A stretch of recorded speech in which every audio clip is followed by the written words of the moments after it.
வணக்கம் மக்களே, இன்றைக்கி நுங்கு ஜெல்லி செய்யலாம் வாங்க பார்க்கலாம். நுங்கு ஜெல்லி செய்கிறதுக்கு 3 பனங்காய் எடுத்துக்கணுங்க. வீட்டு பக்கத்தில் மரத்தில் அறுத்தோம்.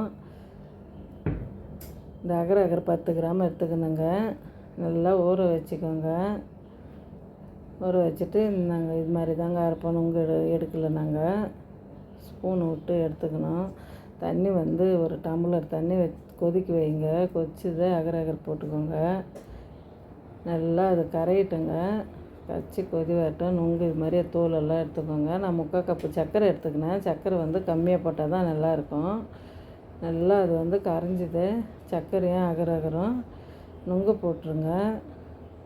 நுங்கு போட்டு அகர் தண்ணி மேலேயும் நுங்கு போட்டுருங்க. சூப்பராக வந்ததுங்க நுங்கு ஜெல்லி. ஒரு 2 ஹவர் அப்படியே விட்டுருங்க, செட் ஆகட்டுங்க. நல்லா அந்த அகர் தண்ணி இருந்ததுங்க. இன்னொன்றுல மாதுளம்பழம் நல்லா எடுத்து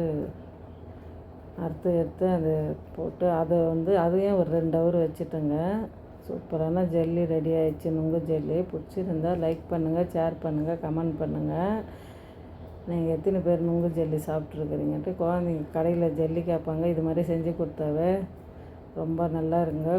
உடம்புக்கு வேறு நல்லா குளுன்னு இருக்கும்.